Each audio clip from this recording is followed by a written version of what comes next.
What is going on, everybody? Bobby Thigh, Eric Sheets-Haber. We're going to be talking through this MLB 7-game slate. We got issues. We got this weather thing, which I don't know if it's really a weather thing. It's just a nasty day in Chicago. And they generally play when that happens, but Roth still has it as orange yellow. Shout out to Roth there. That's the one that had me a little bit like, it's only concerning because I'm going to be using the pitchers in that game. I'm not using any of the hitting. I basically just we'll get into what the thoughts are, but I basically am almost just playing this as if it's a 940 slate, with I've got a little bit of Minnesota and a little bit of KC. But as far as hitting goes, and I've got some Senga and both pitchers in the Cubs game, but mostly I'm just treating most of the hitting as a 940 or later because I like it better. Later decisions. We still don't have lineups for some of those games. And that's just where I'm at. What do you think about the slate, Sheets? Yeah, so only because, again, it's like free. I can even talk about this, the Roth stuff. Yeah. I look at three games that are orange-yellow. St. Louis, Pittsburgh, Toronto, Boston. Those aren't on our slate. Okay, yeah, I'm just looking here. St. Louis, Pittsburgh is not? No. Okay. And Texas, Chicago. So, yeah, 32 degrees, winds blowing in. See, and snow showers. Yeah. So, like you said, wait as long as you can on this one, and then just play the pitchers. You know what I mean? Like, I think they're either going to play. I agree with Roth here, even though I don't know anything about weather, but I agree with Roth conceptually that they're either going to play it or they don't. You know what I mean? Like, right. I don't think they start this and cancel it. You know, I think that it's going to be like shit all night long. It's not going to really pour rain. We just have to agree that we're going to be playing in cold, gross, little snow showery type weather, kind of like what they do in Colorado every day. But so that is probably the deal. Now, there was a weird lineup guy that when I was doing projections, he showed up in some spots but not in others. There's some 4-hitter for Arizona, maybe. Is that possible? Their lineup's not out, so I don't know. Oh, okay. So maybe it was just a projection or something. Yeah. I think you're just going to see different. I mean, pretty much every lineup that's come out today has been different than what was projected, which I just think in baseball, people don't do a very good job of projecting who's going to play because Mondays, catchers, they get away. Mondays and Thursdays, you tend to see the most of this, sometimes on Wednesdays. But there's just there's a lot of lineups that I would expect to come out differently than what they're being projected. And not only that, but people know that teams will eventually make it clear, so there's no huge premium placed on getting it right at 1:00 in the afternoon. Yeah, exactly. So they don't really, so they're not too concerned about it. Let me see who the guy was that I was thinking about. Oh yeah, this 2K guy from Arizona. His name is Tim Tawa. He's literally 2K. I don't see him anywhere. Yeah, I don't know. That's what I'm saying. Some people have mentioned that he's going to play, and some have not. So it's somebody to keep an eye on. That's all. Yeah, I think he's a prospect from what I remember, but I'm still that part of the baseball season where I'm still getting used to some of the new names and whatnot. Yeah, let me throw in another. So as long as we do this, I don't really like look at individual player projections too much. So that Tim Tawa kind of cheapo. I see Jason Hayward at 2,400. These are just sub 3K guys on DraftKings. Isbell as usual at 2,200. Tyrone Taylor, Elias Diaz. So, look who's on Minnesota. My once hero, Ty France, is on Minnesota. I know. I did not know that. Yeah, he's one of their off-season guys. Wow. There's another. There's a 2K guy that plays outfield for the Astros. That kid is one I've actually played. Is he playing tonight? Cam Smith. Cam Smith should be playing. Yeah. I would expect he plays tonight. And then he's got to make it over for the Masters on Thursday. Is he in the tournament? I don't even know. I actually haven't. I was literally about going to do my some of my golf, my first research stuff tonight. I did a little bit last week on some of the bigger names and all the trends and everything like that. But those things are always, it's a little. No Masters winner has done this, and this, and this, and this, and this, and until we bet against it, right? Yeah, exactly. And then it happens, and it's like, okay, it's whatever. And I saw one site was projecting Sergio Garcia for more fantasy points than Xander Schauffele. So we know that people have got to get their acts together next couple of days. Yeah. I don't know about the projections being ready quite yet. Yeah. But it is funny though, because I mean, it's there. It is weird, like what people are going to do, every year, like with the live guys, because everybody's like, oh, well, people are just don't play them as much as they don't see them. I'm like, no, I think they play them maybe more than they should be played. Right. Because, look who I get to play now. Yeah, exactly. And I think that there's a little bit of that. Me and Kenny have got a few one and done stuff. And that's Kenny's first thing is like, oh, we don't get a chance to play these guys other times. I'm like, well, that's what everyone else thinks too. So in a funny way, you don't know if you want to use them or not. And it's like DeChambeau's been like all over the internet with all of his social media stuff. Yeah. Like, so I think he's gonna be really popular. Yeah. I think I think you're probably right. I think he's probably going to be the favorite of that group. And I think he's going to be in one and dones. He might be like the super chalk, no? One and dones. Because it's like, I told Kenny that I think that he's going to be the highest owned. I'd be surprised if he's not. Yeah. I like Rom personally from that's the other one. It's going to be really popular. Yeah. But yeah, so I mean, I'm looking through my stuff for this slate right now, and where I'm at. Sort of, it's a little different on both sides for me, actually. Maybe a little bit more than usual. I have Hunter Green as my highest owned pitcher currently, followed by Steele, Gilbert, and Wisniewski, and then Zach Gallen. But those are all pretty much in that 30% range. And I didn't get to as much Senga as I thought I was going to, and maybe that's a mistake. I actually like Senga. Maybe it's just the high ownership that's keeping me off of him. I didn't want to tweak so many things, so I did what I did with those early games, and I wanted to make sure I was getting a good amount of some of these. I have it's funny. I have my highest owned pitcher is Hunter Green, yet my highest owned stack at the moment is the Giants. So just one of those things with baseball, you're going up. It's you're playing against yourself a little bit, but that's what I ended up with on my last build. Well, here's another thing, though. I mean, if you're going to play Justin Steele or whatever it is. It's not really good hitting weather, but it's not exactly the greatest pitching environment either to have to grab the ball at 32 freaking degrees with snow breathing. There's some merit to that I could see, and also pitchers that get protected. Maybe they don't let them go as long. That's definitely a possibility too. I just love this Justin Steele, and I think he's really good. Although I also think the Texas, I wouldn't usually be trying to pick on Texas's lineup. I think that this is a really good team, as I mentioned. They're my World Series bet against the Dodgers. Although I have to say, I don't want to get into the political thing, but it was not too fun. Pretty much everybody knows where I stand. Not too fun seeing my boys up there at the White House today. So I wasn't really enjoying any of that.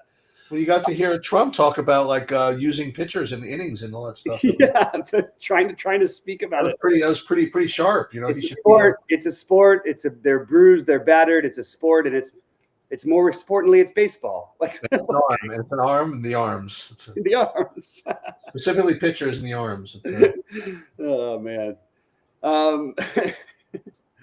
Anyway, yeah. So I mean, look, if you ask me my favorites, what's going to be my highest? If I was thinking about the stacks that I want to play in my bigger buy-ins, it's going to be Arizona as my favorite. I think that my next favorite is probably, San Diego is the I assume the chalkiest of them all, but San Diego would be like just in terms of a stack that I like, and maybe you get away with it more in a larger, smaller field, large buy-in type of thing. Because currently I'm underweight them. I just am pretty sure they're going to be like 20% for every player, basically. And on the other side of that game, like I ended up getting to a little bit more A's than I thought I would. I still want to try to attack this park because we don't know. It's still a minor league park. You know what I mean? I just am having a hard time believing that there's not more potential from what we've seen so far. I mean, we saw the Cubs score 700 runs in a 3-game series there. All right. So according to my projections, this team I'm supposed to be playing are San Diego and Minnesota. Mm-hmm. But we're going to see. I'm going to actually build these things kind of live here. So I'm sharing my screen. Now, again, some of these lineups are not out yet. Pretty much the games that are most in play, I guess. So Houston, Seattle, no lineups yet. The Arizona specific lineups not out. Cincinnati, San Francisco is not out yet. And San Diego, which, obviously that's going to be chalk. That's not out yet either. But with that said, I'm going to show you guys what I do here. Actually, before I do anything, here's the contest that I'm playing. So I uploaded these dummy lineups from DraftKings just so I had something in here. So I'm playing one in the big buy-in, and then 60 in the bat flip, one in the ball four, one in the battery. So again, what's cool about it is you upload it already to here. Then it just makes life much easier if you want to use the Sims, because it will automatically save all the data that you need. So I again keep my projection files offline. But if you're a TrueDFS member, you could access a whole number of different projection systems on there. Either Saber Sims, Goldie will put his up there. What I'm using, TrueDFS projections, that will put that up there. I'll put that up there as well. And you could kind of screw around with different combinations of the two, whatever. But I'm just kind of uploading this off file. And one thing that's kind of neat that you can see is whenever you do anything custom, you'll see it Saber Sim will put like either a red or a green in a box around your projection to indicate whether you're lower or higher than Saber Sim. Just another thing to look at. It's what's pretty good in basketball. It will let me know when I've just forgotten to update like a new injury thing or something. Mm-hmm. I'll see, oh my God, it's like projecting 28 instead of 19 or something like that. Right. And I'll be able to tell that pretty quickly. Baseball, it's not as big of a deal, but it's kind of interesting to see, whether you're green. And it's kind of cool to have exactly the same projection to the decimal point as Hunter Green, which is almost never happened. All right, so we don't make any changes. 48,000 here, 5,000 here, and we're just going to build 5,000 lineups. Now, again, what some people do, Bobby sometimes will do this sometimes, is he'll indicate in advance, what percentage of guys or a minimum or max percentage of guys that he wants. There are some people who will also put like minimum or maximum percentage of stacks or stack types before they build. And you could certainly do that. The other way to do it is to wait until you make your big build of lineups first, and then tell the, Saber Sim what, limitations you want. And, people agree and disagree on which one's better. I like to just build the 5,000 pure first and then screw around if I decide to. I know that you make your own changes. I started doing that. You do it before or after? I started doing it the way that you're doing it. But the one that you can't do, you still have to keep the projection. But you sometimes make.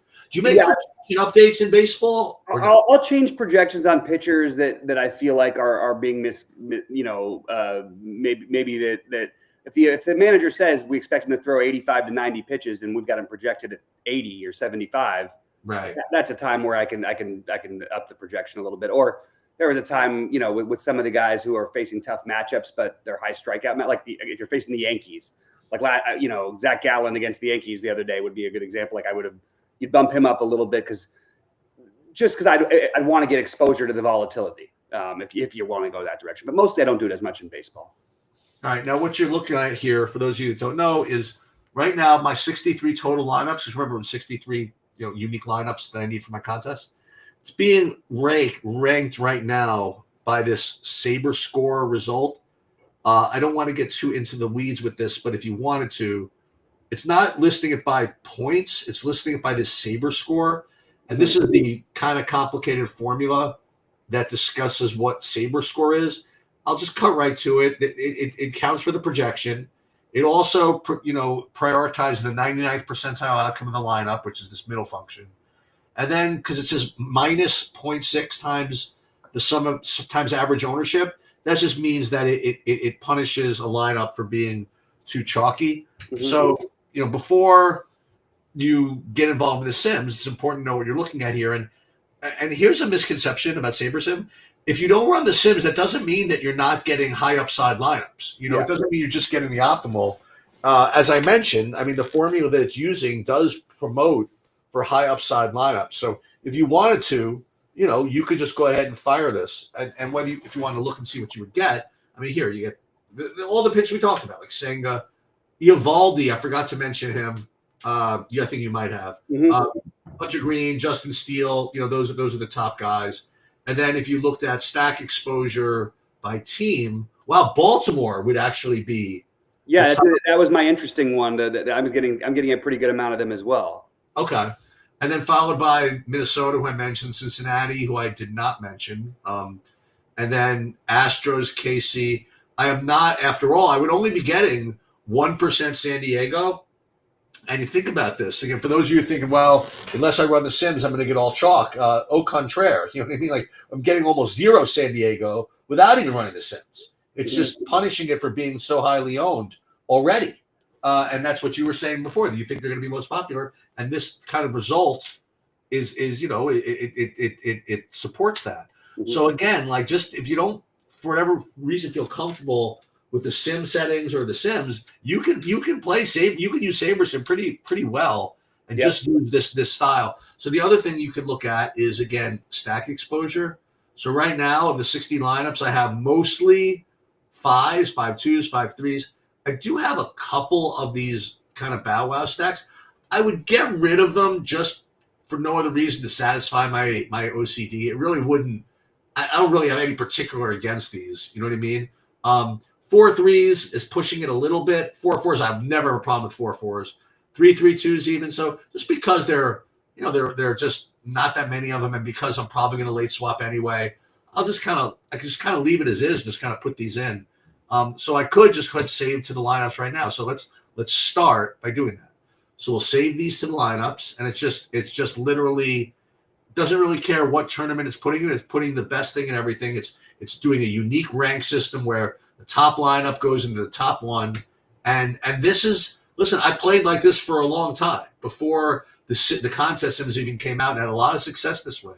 So just because they have these sims that people are using doesn't mean you have to use them to get some good lineups. Now, with that said, if you do this right and you do have a good field of lineups to simulate your pool against, then it's actually going to give you some incremental benefit. But again, you have to rely on these field lineups to be these lineup fields to be pretty good. And I do trust SaberSim to do a decent job, but you'll see some kind of weird results when you do pure contest sims. And I'm curious what we will see in this situation. So again, if you look into the contest tabs right here, it'll show you what's selected as far as the contest field. And I think it just says, field lineups. Now, if you wanted to, you can click through these and see what this all implies, like what ownership of all these guys look like. Like, for example, if I did this, like this is the field of high stakes MME or whatever. Should I be so inclined to look into it? Which I am not so inclined, honestly. But I'm just going to trust SaberSim that these are good contest fields right now. Now, again, the only one other issue is that you're only running against one field. I mean, if you wanted to, you could create your own and run them against like 20 fields or whatever, but we don't have that. So let's go ahead and click Run Contest Sims. And we're not saying that we're necessarily going to use these results, but again, I like to just kind of see the delta between what you'd be getting without running the Sims and what you'd be getting with running the Sims. I couldn't even speculate as to what I'd be getting here. I guess, I mean, do they really have it in them to play all the Rangers? With a 2 total against the, you know what I mean, in Chicago? I don't know. Do you think you might get some, maybe San Francisco might be pretty good because Hunter Green, whatever. See, the first guys that show up here are all these Miami guys. I mean, whoa. You know what I mean? But let me see what I'd be getting. So right here you see it's now listed by ROI instead of by Saber score. So that's how you know things have changed. Now when you look at the pitching, 42% Eovaldi, and it just kind of like spreads it out a little bit. Still Senga, still Steele, a little more Michael King, a little more Logan Webb, a little more was Newski. Okay, so it's interesting. It didn't go wild and crazy. You know what I mean? Like with the pitching exposure. Let's see the team's exposure. So now it gets a little funky. So now it wants you to play 58% Houston, followed by 36% Miami with a 3 total, right? Against what's his name? 23% Mets. So this is where you have to really just, just kind of step back and think. You know what I mean? Do you want to do this? Now, sometimes I think, well, what if I didn't want to do it? Why did I click it in the first place? Because if I'm really going to just challenge the results based on the outputs, why don't I just play those lineups anyway that I want to play? So I wonder how much they're taking into account the weather and things like. I know it takes into account with the total and all that, but it's different when it's freezing and there's wind blowing against you because that's the way you're scoring runs on a 7-game slate. it's just so hard for me to imagine a world in where Miami ends up winning this slate. You know what I'm saying? So I personally X'd out Miami. I just completely X'd them. And just again to see what I would get with stack exposures. Again, the usuals: 5 3s, 5 2s, 5s 4. So the same kind of setup here, but just not, just a different bunch of teams. Now, I will say that I don't mind the Astros play in general. Again, like you said, it's in a dome, right? Mm-hmm. You're getting good hitting weather, and they still have a couple of dudes that can smack the ball. Mm-hmm. But look, you see why you're getting these guys, right? So Houston, Miami, they're both against good pitchers, right? So that's usually what you end up playing when you or just atrocious hitting teams in general. Like, you'll always get White Sox, no matter who they're up against. Yep.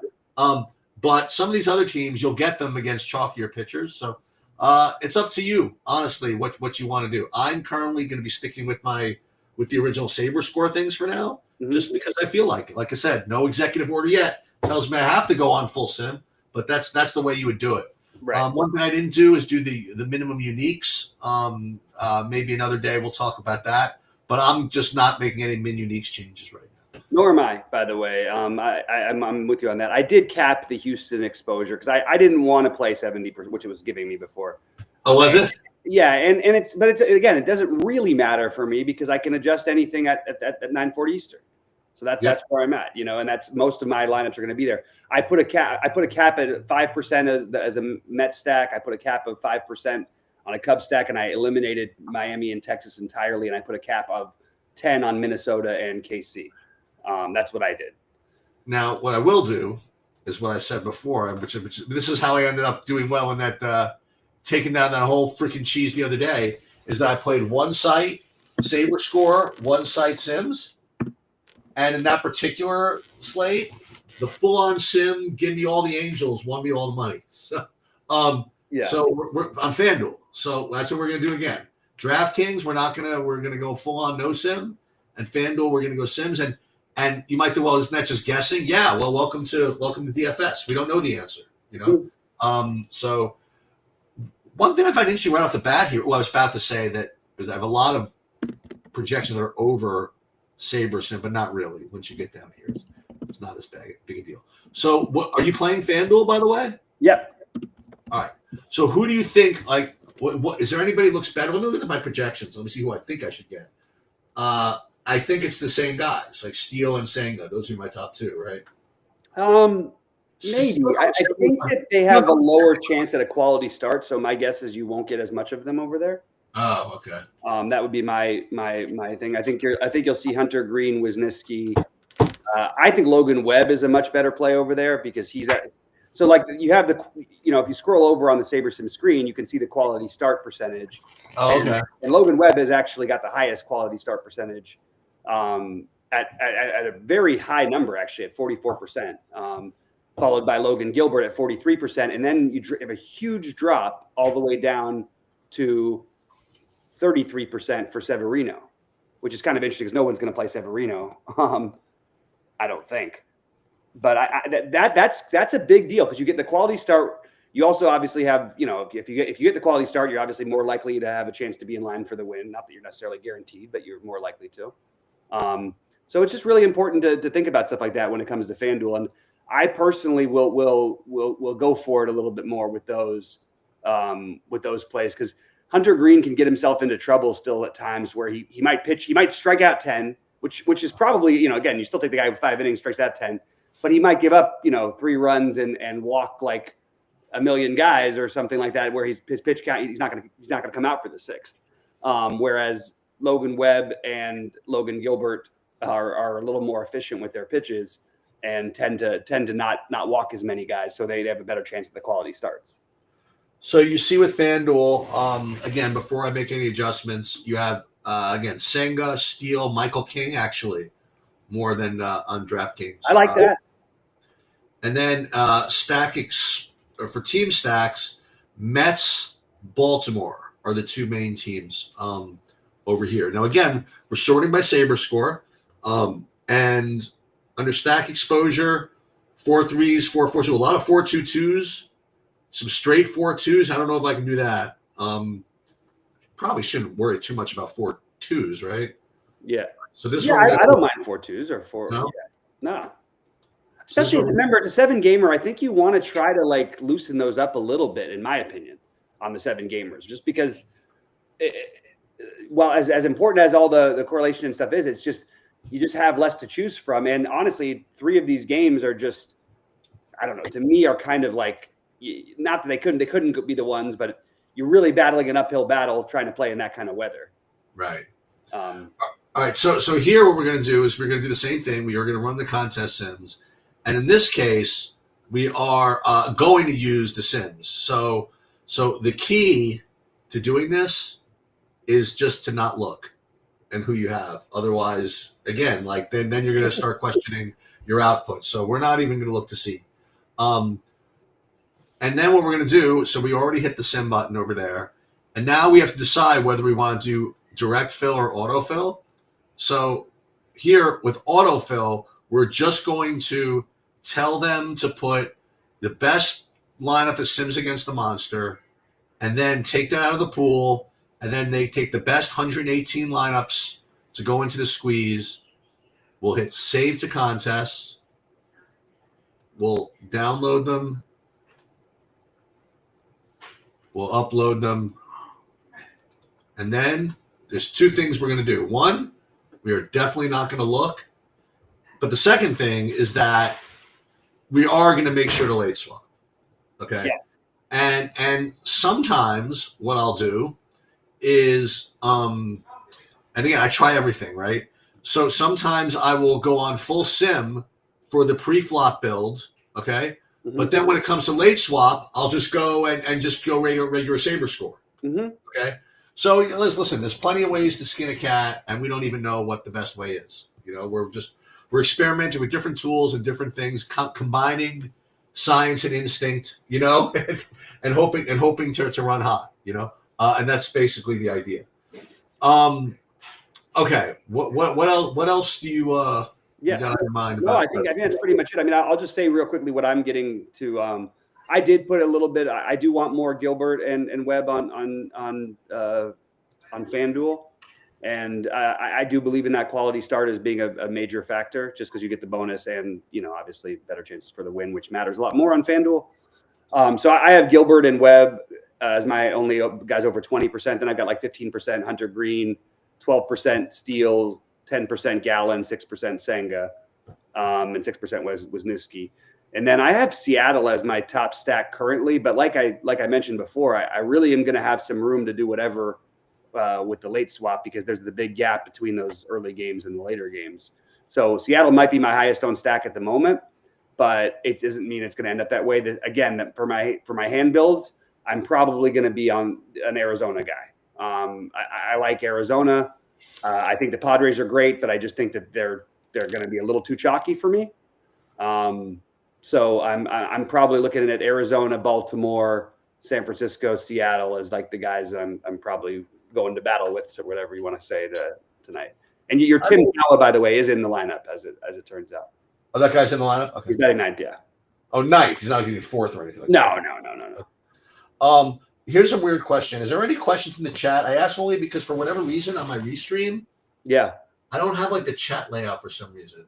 That's interesting. I don't know what's going on there, but it just says it says overlay. I answered a question that Eric Furlick asked before. What did he say? He said how much weight is given to bullpens. Like if the Mets starters typically only go 4 or 5 innings and they have the best relief pitchers in baseball, how does that factor in the Miami values? I think it is all factored in, and it's all factored in the total already. That's why what is the total for Miami? It's like 2.5 today. It's like one of the lowest totals you'll see. Nothing like this Cubs game though. Do you remember ever seeing a game with a 6 total? I just don't remember it. Yeah, just in the playoffs though. Yeah, maybe it's like really, really weird to see a 6 total in that Cubs game. I mean, it is 32 degrees. In the playoffs, you get even lower than that. I mean, I don't know if I've ever seen anything in the 5s. I've never seen a score projected to be 3-2. Like all those DeGrom games. Yeah, but the other side, they're going to score some run. You know what I mean? They can't. I don't know. You don't No, see back when the Mets gave him no run support. Remember all those games? Yeah, but was there really like a 2.8 to 2.7 projected score? I just don't remember it. I mean, I'm making it up, but I seem to I'm guessing. Yeah, I don't remember it, but it's definitely possible. Especially like maybe in the 80s and 90s and stuff. I guess it could have been possible, but I just am not used to seeing that. It still like catches me by it's like shocking to see. Well, look, I want to talk about something else. So we're going to go off the deep end a little bit here based on what Eric was asking. Yeah. So this idea that this question of is XXX like already factored into the projection, right? That's essentially what Eric is asking. Like, is the win, is the bullpen situation, is all of this stuff that we think we know about baseball, which we know about baseball, is that already factored into projection? Now, if you ask Derek Carty and all the guys that make projections, they're going to say LOL of. You know what I mean? Of course, it's all factored into projections. And likewise, like minutes restrictions in the NBA, for example, like is that factored into projections? Yeah, I imagine so. There's another thing: is the possibility for a postponement in baseball factored into projections? That I don't know. So here are my thoughts on that. Okay, and it's the same thing about like wind in football. Is that factored in? Is this can be factored in? What I believe is number one, yes, they try their best to factor it in, but I think that when you play GPPs, remember you're not looking for medians, you're looking for tails, you're looking for upside or whatever. So I think that even though the wind or stuff is going to be factored into the projections, like the low winds or whatever, and obviously ownership is going to get factored in also. I just think that when you're really fighting the battle against that, you're just limiting your upside in the lineup. Like if you play like an anti-win game with the idea that everybody knows about that, so it's all factored in, and because I'm getting 2% ownership, I want to play all the Miami or whatever, or all the Texas. Yeah, that makes sense. From a leverage perspective, but you still need that big ceiling, and to fight against the currents to get a median, sure, but to fight against the currents to get a ceiling is really, really hard. Mm-hmm. I think it's well said. And I think, like, for example, tonight, though, like the Mets still have a big total and are going to be probably the second most popular team on the slate. And for me, that's just an easy. I already have an excuse with bad weather to use as a justification to not play them. So I'm using it. You know what I mean? But if they were going to be 1% owned, I actually think I would play some of the Mets, though. I don't think I would have put a maximum on them, but they're going to be second or third most popular on the slate. So that's where I'm at. Yeah. And I do think that people sometimes just remember, we have a lot of people who are using things, but not everybody is. There's people out there who are going to play just things they like, or there's still casual players out there, especially in the lottery. So you're the other thing that's cool about baseball is that it is much easier to like hand build like a baseball lineup than like a basketball lineup. Oh yeah, because baseball, you got to really just pick one thing. You know what I mean? Like right. You say, "Oh, I'm going to the Dodger game. I want to play the Dodgers." Yeah. Which 5 dudes can I slide in there, and then couple of pitches I've heard of them, figure out the rest. You know what I mean? Like it's easy in baseball to make that happen, where basketball it's impossible. Yeah, it's like I always said, like, I mean, you could literally just randomly click buttons and not even worry about salary, and you could actually get it right with baseball. Actually, it's probably a little bit exaggerated, but and golf, but I don't, like, you could never in a million years in basketball. Like, there's just way too many things. And by the way, basketball, like, and as much as, look, you should late swap. We should take advantage of everything you can in baseball. In basketball, you really don't have a choice, like, especially with the way the games are now. You absolutely have to late swap. In the playoffs, you don't necessarily have to, but you still probably should be. But bet, like, it's just a totally different game. Oh, okay, because Ephro is here. He reminded me to ask you a question. Not he reminded me, but his presence reminded me to ask you a question. Who is Baby Shark? What do you? What the from? I don't know. Is that one of your people? No. Okay. I don't think so. Why? Because Below was texting me. He texted me a screenshot today. Somebody that won some tournament on ACR or something like that, saying, "Is this the Baby Shark or somebody I else?" think he might have been getting it mixed up with Baby Grand. Oh, maybe you're right. Yeah. Because I said, I don't know who's Baby Shark. He's like, I don't know. I think he was a thief, but I think Bobby might have known him. And I'm like, I don't know, but it was I think that's what he's doing actually. Well, I don't want to call him a thief, but yeah, no, but he got it mixed. Yeah, whatever. I think that's definitely the case. This Baby Shark is I just looked it up. It's a female. So okay. I don't have that. I used to have a lot of female friends that play poker, but we're talking about like 2005, 2007, 2008. It's been a while. They're all different now. Did I tell you who I ran into in Arizona? Who's that? You remember Aaron Massey? Yeah. That's right. You did tell me. Yeah, it's funny. I didn't really know him, but I mean, obviously knew of everybody. You know, everybody knows everybody in that world, as is very similar in DFS. So do you want to? Should we touch on a little basketball? I just built some basketball stuff. Live. I have no idea who any of these players are. They're playing. Yeah, that's this time of year. The Adam Bona, Lonnie Walker. I don't even know which Bagley this could possibly be. Oh, Marcus Bagley? Yeah, it's not even Marvin. And then you have this one. I got 4 questionable tags. Yep. Justin Edwards, Jalen Duren, Hayward Highsmith, and Keon Ellis. Yep. So, it's only 2 games, but yeah, I'm sure you'll get – as I said, it doesn't matter how many games there are. There are 3 main guys you're going to be waiting for, whether it's a 2-game slate or a 10-game slate. Yeah, that's for sure. So I don't know. It is pretty wild just the way the season's ending because, like, in the West, like, everybody's tied. From what 3 to 7.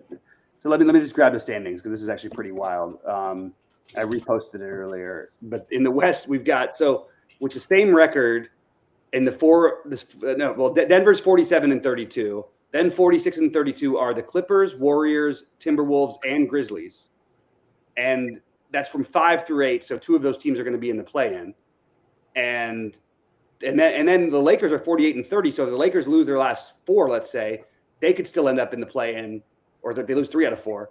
And you might see any of these teams who are currently 8th in the 3 spot. Like, it's wild. It's just, it's crazy how much it's really come down to this end of the year. Yeah, I literally just ran projections and ran a thing. We'll see who's actually playing. So wait, so Tobias Harris has missed 2 games in a row due to right heel soreness. Okay. Sure. Well, that's one I buy. I guess, but they need to win. They're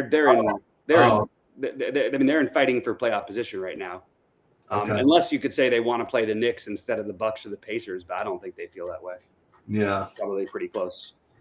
Well, I'm glad to see the Pistons doing well. Yeah, one of the awesome turnarounds with all it takes is a coach who actually understood his team. Yeah, right. And oddly enough, the coach of the year is going to come from the team that he left.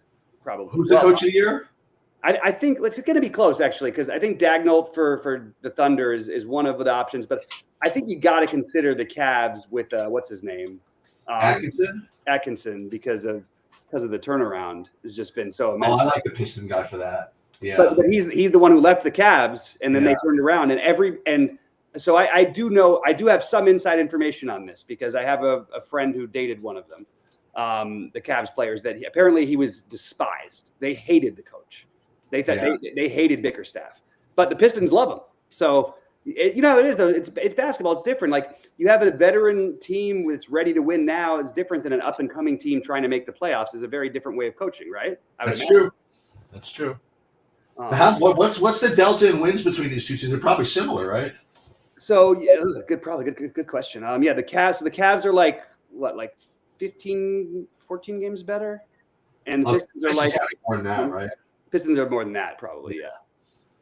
And the Pistons, I mean, man, they had to eat some money. They paid a ton to Monty Williams, who again, a guy comes from coaching the Suns to the NBA Finals, and then you're going to the Pistons, and you can't just coach the same way and expect it to work. No, you definitely cannot. It's a very different thing. And that's one thing I feel good about our guy. I like Reddick. I feel like he adjusts to what's around him, and he's really finding ways to make things work.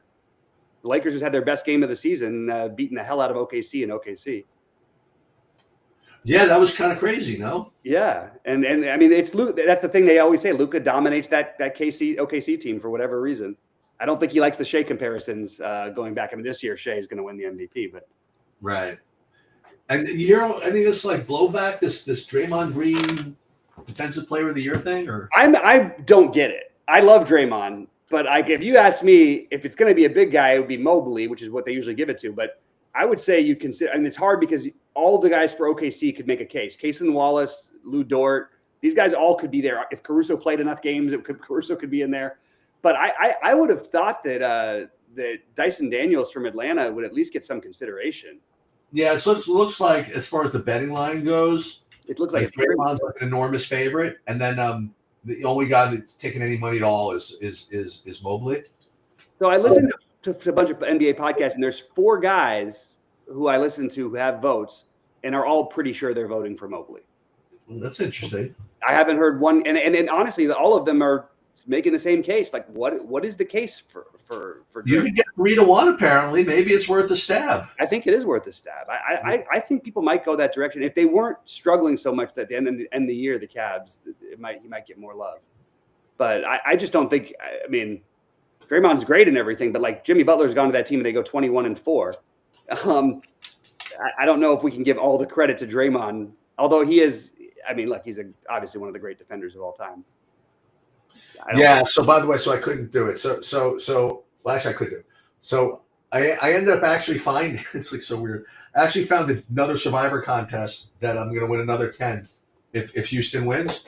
So I'm 20 locked in, actually, and 10 more if Houston wins. Oh, let's go. No, but I had to hedge it out. I had to go 5 on the other side. Oh, okay. Because I have my friend Jack, who bet a futures bet on Florida at 35-1 to start the year. Oh, God. And he's going to win 105,000 or something. Oh my God! Yeah, but even him, he's hedging too. I think he's makes it now like 35-65 or something like that. Yeah, I think I would do that same thing. I just don't see why not. But it's funny because I said, listen, if you didn't have a bet on it, would you want to bet like 30,000 on freaking Florida in this spot? He's like, I guess not. I'm like, so what are you doing? And I'm like, listen, trust me, you get the street cred if Florida wins anyway. You know what I mean? Yeah. Everybody knows. You put it on your Twitter. You know, it doesn't matter. Yeah, you still get your street cred. Well, you know, why would you just bet 30,000 straight on a game? Like you wouldn't. So why create your hedge so you're doing it anyway? Yeah, I'm glad I didn't do any of this because I would have had everything on Auburn. Check this out, Sheets. Auburn's starting lineup, their average age is they're 23.4. The Oklahoma City Thunder are 23.5. How about that? The best team in the NBA is the same age as the Auburn guys. It's pretty wild. That's pretty crazy. Yeah. So how do we find the I want to do this actually. So NBA. Well, let's pull this up. I'm still sharing my screen, right? Yeah. So let's pull this up and how do we find this? Not team props. Future is there Oh, that's NBA. All right, let's see. Oh, here we go. Player threes, player points, team futures. Yep. No. Wins, player points, player threes. That you're looking for? Oh, you're looking for the defensive player of the year stuff. Oh, it should have like an awards tab. I would think. Player props. No. It's terrible that I thought it was just right there. I'm pretty I thought that it was like right at the very like front. If you like even when you go click on NBA, that it's not even. Let's just go sportsbook. Huh. So you think like right on the top, maybe? I thought it would be. I mean, I've seen it there before when I've been out of the state. I can't see it. NFL Super Bowl 2026. Rams. Futures. Let's see. That's football, right? Name the finalists. Exact results. College basketball. I mean, and how do you search for it? I don't know. No good, DraftKings. You got someone looking to DGen, and you're not letting them do it easily. It's pretty crazy because they collect all these. Where is that? What is that? Oh no, that's not. Anybody want to help me? Anybody want to tell me? What does that say? What is that? I'm having trouble seeing your thing. Is that not doesn't say awards? None here is fine. Nothing here. What if you could search? No, you can't, can you? Game line, quick SGP, team futures. Wait, division winners? Oh, wait, winner specials? Play-in performance? Consecutive titles? Well, give me a break. Anybody want to chime in? I can't see the chat, so anybody want to help? No, nobody said anything yet. Where is it? The people got Where on DraftKings can I bet on all these player of the years things? I'm right here in the futures. How about just regular futures? NBA futures. Here we go. All right, hold on. There it is. Play-in performance. No, What's just going on? NBA futures. Player awards. It should say it. Is it maybe if you scroll up and you scroll all the way to the right? Let's see. Nope. What the hell? That it should not be this difficult. These are all team futures. So not only that, but nobody has any idea. Now, so let's see. Well, let's see if we can give FanDuel some business. I mean, let's just see what's got the better UI here. Let's see. First, I got to log in, which is always an adventure. Let's see. Still got a nice withdrawal from FanDuel. Thank you very much. All right, let's. That's taking forever. So no one bets these things. No one can help. I help all you guys out so much. All I want to do. Somebody's got to have an idea of how to do this. Come on. Here, let me. Futures. I know how to do it on my phone, I think. NBA Finals winner. All right, well, let's try FanDuel here. Okay, let's try it. All right, NBA. All right, NBA. Team to advance, to make the playoffs, play in. It just doesn't happen, huh? I'm going to my sports book here and see. There's just nothing? So on the phone, sportsbook awards. Raining buckets. NBA. Every team to score 100 plus points minus 125. They have no shame, FanDuel. No. Any team to score 150 points, you get 50 to 1. Huh. 150? Who's getting that? Anybody? It's 2 games. That's it. Thanks. It's not player. What is this? This is weird, man. I swear there was like a different thing at one point where it was not. It didn't feel this difficult. Oh wait, here's awards. Yeah, on NBA you just scroll over for awards and then where? How do I scroll over for awards? It just I just went on my phone and I went to NBA and then there's game lines, player props, SGP, social, team futures, and then awards. Oh, sorry, then wins playoffs and then awards. Start over. Home. Okay. NBA, right?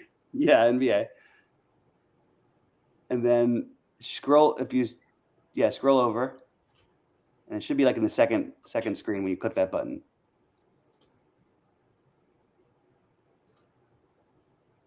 Next to wins playoffs. Player specials? No. No, I just went to NBA and it's right there on my phone. I don't know why it's not working for the other. I don't know what to say.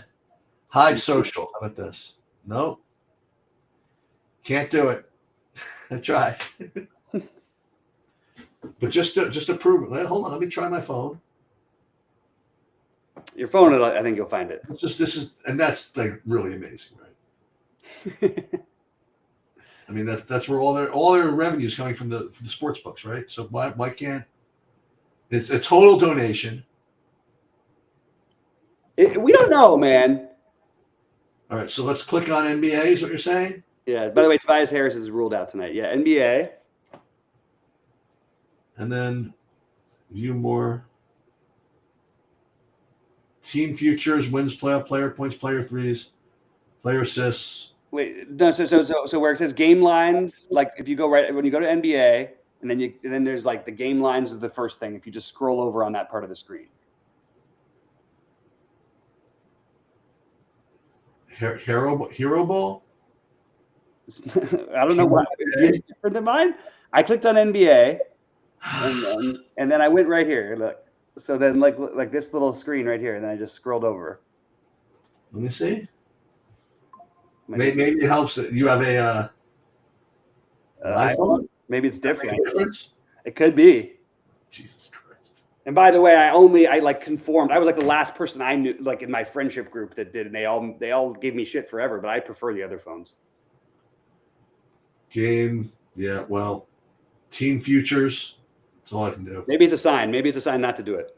Maybe it's a sign that Draymond's got it all cornered. That's it. Yeah. All right. I guess. Well, I guess I'm gonna have to redo my projections for the NBA, right? So who's not playing? Tobias Harris For the Pistons, right? Yep. Let me see. So Tobias Harris doubtful. Get rid of that one. Oh, they don't even have him changed yet. So they've given. So Saberson is not giving up, but they're giving up on the NBA too, right? Yeah. Yeah, it'll happen soon. All right, I'll get out of here too as well. I am too. All right, man. Good luck tonight, and we'll see you guys tomorrow. I'll be in the Discord if anybody has any thoughts.